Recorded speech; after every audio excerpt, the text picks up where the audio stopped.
Hello everyone, I hope you all are doing in your studies. तो आ गया है बच्चे न्यू पार्ट। जैसे कि आप लोगों को पता है, यहाँ पे मैं करवा रही हूँ RRB, NORCET 8 and ESIC CRE के एग्ज़ाम्स की प्रिपरेशन। सो अगर आप इस चैनल पे न्यू है, चैनल को लाइक शेयर एंड सब्सक्राइब ज़रूर कर लेना बच्चे, बिकॉज ऑलरेडी मैं 2350 क्वेश्चंस करवा चुकी हूँ। आज हमने कर जा रहे हैं 2351 क्वेश्चन।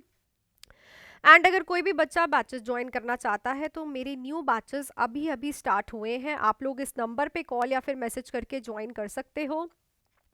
नॉर्सेट 8 का 80 डेज का बैच है जिसकी फीस है 1799। आरआरबी के फुल थ्योरी 3 मंथ्स के बैचेस हैं। एक है इंपॉर्टेंट टॉपिक बैच, एक है theory batch. Important topic batch की फीस है 1299 एंड थ्योरी बैच की फीस है 2299। एएमसीआरई का 25 डेज का ऑलरेडी क्रैश कोर्स चल रहा है जिसकी फीस है ओनली 599।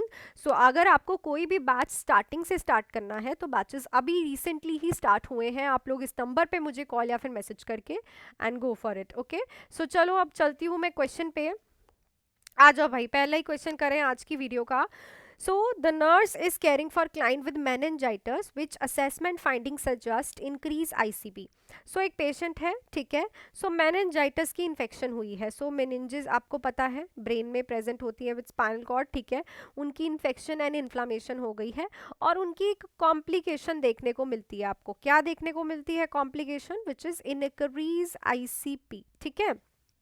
तो क्या असेसमेंट सजेस्ट करेगी इसमें से कि पेशेंट को इंक्रीज आईसीपी है?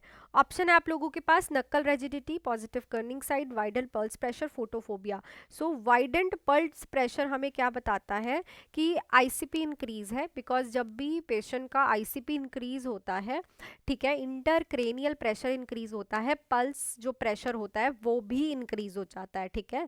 वाइडेंट पल्स प्रेशर हो जाता है। So that's why it is, ये चीज़ शो करेगी कि पेशेंट का जो आईसीपी है वो इंक्रीज हो गया है, which is a complication of meningitis. Next देखते हैं।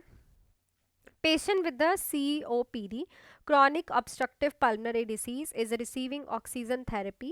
Which is the most appropriate oxygen delivery method for this patient? Patient है COPD वाला, क्रॉनिक ऑब्स्ट्रक्टिव पल्मनरी डिसीज वाला, उसको ऑक्सीजन थेरेपी चल रही है। मोस्ट अप्रोप्रिएट ऑक्सीजन डिलीवरी का मेथड क्या रहेगा? Non rebreathable mask, nasal cannula 2 litre पर मिनट, वेंचुरी मास्क का 50%, सिंपल फेस मास्क। तो देखो, सीओपीडी हम बहुत बार डिस्कस कर चुके हैं। वैसे तो सीओपीडी में कभी भी हम हाई फ्लो पे ऑक्सीजन नहीं देते, ऑक्सीजन नहीं देते। क्यों? क्योंकि ऑलरेडी कार्बन डाइऑक्साइड का रिटेंशन होता है। सो अगर आप लोग ऑक्सीजन भी हाई फ्लो पे दोगे तो उसका भी रिटेंशन होगा। तो यहाँ पे हम सिर्फ 2 लीटर पर मिनट से बिल्कुल अप्रोप्रिएट मेथड रहेगा delivery of the oxygen to the patient. Next देखते हैं। The nurse is monitoring a patient with the left side heart failure, which symptom is most indicative of worsening condition. So right side heart failure का question I think मैंने previous video में आपको करवाया था। तो देखो, अब आज क्वेश्चन आया है लेफ्ट साइड का हार्ट फेलियर। तो देखो, अगर मैं हार्ट की बात करूँ तो ये हमारा लेफ्ट साइड है, ये राइट साइड है। जब भी राइट साइड का हार्ट फेलियर होता है तो पेरिफेरल एडिमाज हमें देखने को मिलते हैं, ठीक है। बट जब भी हमें लेफ्ट साइड का हार्ट फेलियर होगा तो मैंने उस टाइम भी बताया था कि लंग्स में प्रॉब्लम होगी। Peripheral oedema, jugular vein distension, crackles in lung base, weight gain. So directly जाओ भाई कहाँ पे? Crackles in the lungs base. इस कंसेप्ट को समझ लो, आपको दोनों साइड के हार्ट फेलियर्स का अपने आप ही आ जाएगा। नेक्स्ट है patient with type 1 diabetic mellitus, sudden confused sweaty and shaky, what is the nurse priority action? तो पेशेंट है टाइप 1 डायबिटिक मेलाइटस का, सडनली कंफ्यूज हो गया है, स्वेट आ रहा है उसे और शेकी है। नर्स प्रायोरिटी एक्शन क्या रहेगा? Administer insulin, check blood glucose level, give 50% extras, encourage exercise. So it's a check blood glucose level. क्यों?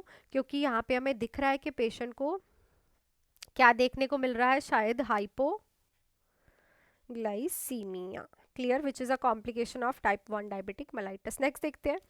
Patient with the schizophrenia tells the nurse I hear voices telling me to harm myself, what is the nursing response? तो psychiatric से question आया है, schizophrenia वाला patient है। Nurse को बोलता है कि मुझे ना आवाज़ें आ रही हैं और वो आवाज़ें कह रही हैं कि मैं खुद को हार्म करूं। तो बेस्ट नर्सिंग रिस्पॉन्स क्या रहेगा? तो यहाँ पे हमें पेशेंट में क्या प्रॉब्लम देखने को मिल रही है? Auditory hallucinations. और याद रखो स्कीज़ोफ्रेनिया की अगर हम बात करें तो मोस्ट कॉमन हेलुसिनेशंस हैं ये स्कीज़ोफ्रेनिया वाले पेशेंट की, ऑडिटरी हेलुसिनेशंस। तो अब बताओ भाई क्या रिस्पॉन्स करोगे? Those voices aren't real, just ignore them. Why do you think you hear this voices? I understand this is distressing. Let's talk about how you are feeling. You must follow hospital rules and not listen to voice. तो देखो therapeutic वे में आपको हमेशा response देना पड़ता है। क्यों? क्योंकि अगर आप पेशेंट को चैलेंज करोगे, पेशेंट को ना नहीं पता ना उसको प्रॉब्लम है, because it's a mentally ill problem, ठीक है। पेशेंट को स्कीज़ोफ्रेनिया है तो हम उसको हेल्प करते हैं कि वो अपनी सारी जो एंग्जाइटी है, जो वो फील कर रहा है, वो आपके साथ शेयर करे। तो so auditory hallucination most common hallucinations हैं स्कीज़ोफ्रेनिया में, जिसमें पेशेंट को आवाज़ आ रही होती है पर सराउंडिंग में कोई आवाज़ होती नहीं है, ठीक है। तो हम उसे थेराप्यूटिक वे में रिस्पॉन्स करते हैं ताकि वो अपनी एंग्जाइटी और फीलिंग्स आपके साथ शेयर कर पाए। नेक्स्ट देखो, which intervention is most appropriate for patient experience manic episode of bipolar disease. So bipolar disease वाला पेशेंट मेनिक एपिसोड एक्सपीरियंस कर रहा है, आप क्या इंटरवेंशन करोगे? बाइपोलर डिसऑर्डर बच्चे क्या होता है जिसमें मेनिया एंड डिप्रेशन दोनों ही होते हैं, ठीक है। तो डिपेंड करता है टाइप 1 है टाइप 2 है, उस हिसाब से पेशेंट उस एपिसोड में होता है। तो अगर मेनिया के एपिसोड में है तो क्या करोगे? Encourage group therapy, provide a low stimulation environment, allow unlimited physical activity, comfort the patient about this behavior. So mania वाला जो पेशेंट होता है ना बच्चे, वो इजीली डिस्ट्रैक्टेबल होता है, इजीली वो कंसंट्रेट, आपने देखा होगा बहुत हाइपर एक्टिव होता है, ठीक है, हर जगह कूदता फिरता नजर आएगा। सो इस पेशेंट को हम कोई स्टिम्युलेशन नहीं देते ताकि जो पेशेंट है वो क्या रहे, ताकि वो पेशेंट जो है किसी भी चीज़ से स्टिम्युलेट ना हो, ठीक है ना, किसी भी चीज़ से पेशेंट जो है स्टिम्युलेट ना हो। चलो नेक्स्ट देखो, the nurse is caring for a patient experiencing panic attack, what is a best nursing intervention. तो आप एक पेशेंट की केयर कर रहे हो, उसको पैनिक अटैक हुआ है, बेस्ट नर्सिंग इंटरवेंशन क्या कर सकते हो? Encourage deep breathing and provide reassurance, leave the patient alone until they calm down, give the patient a detailed explanation of what is happening, tell the patient to stop panicking. देखो panic attack में क्या होता है कि patient ना बहुत ज़्यादा anxiety में हाइपर वेंटिलेशन, लंबी लंबी सांसें लेता है, ठीक है।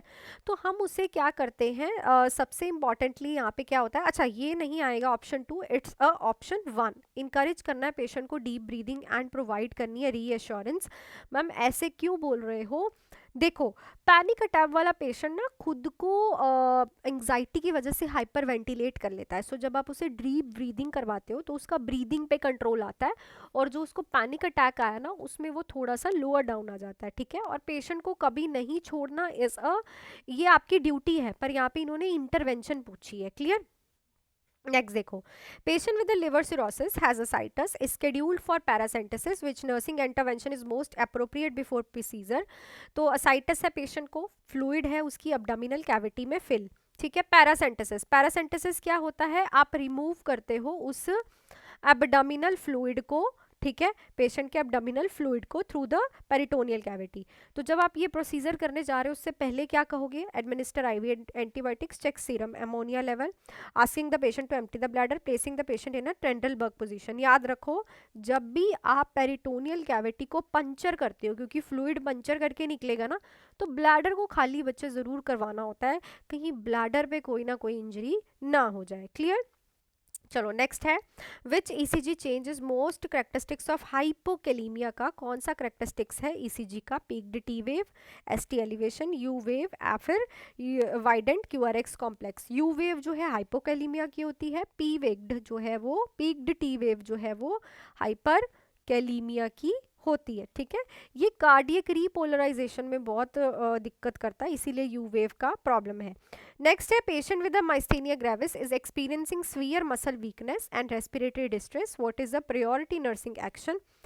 माइस्थेनिया ग्रेविस में पिछली वीडियोस में आपको डिटेल में अच्छे से समझा चुकी हूँ, बहुत से एमसीक्यूज में, ठीक है। तो माइस्थेनिया ग्रेविस है, पेशेंट को सीवियर मसल में दिक्कत हो रही है, सांस नहीं आ रही है, प्रायोरिटी नर्सिंग इंटरवेंशन क्या रहेगी? Administer IV calcium gluconate, prepare for ET intubation, perform a lumbar puncture, encourage deep breathing. So पता है आपको क्या करना है, कमेंट सेक्शन में लिख के बताओगे इसका आंसर क्या रहेगा। जो मैंने आप लोगों से कल क्वेश्चन पूछा था उस पे आ जाओ ज़रा। सो ये रहा, एवी फिस्चुला बना है हीमोडायलिसिस के लिए, क्या इमीडिएट इंटरवेंशन है। अगर एवी फिस्चुला में आपको ब्रूइट एंड थिल मतलब कि उसकी पेटेंसी और उसकी सर्कुलेशन नहीं दिख रही है, ही नहीं, एब्सेंट है, तो मतलब फिस्चुला ख़राब हो गया है, नया बनाना पड़ेगा और ये इमीडिएट इंटरवेंशन रिक्वायर करता है।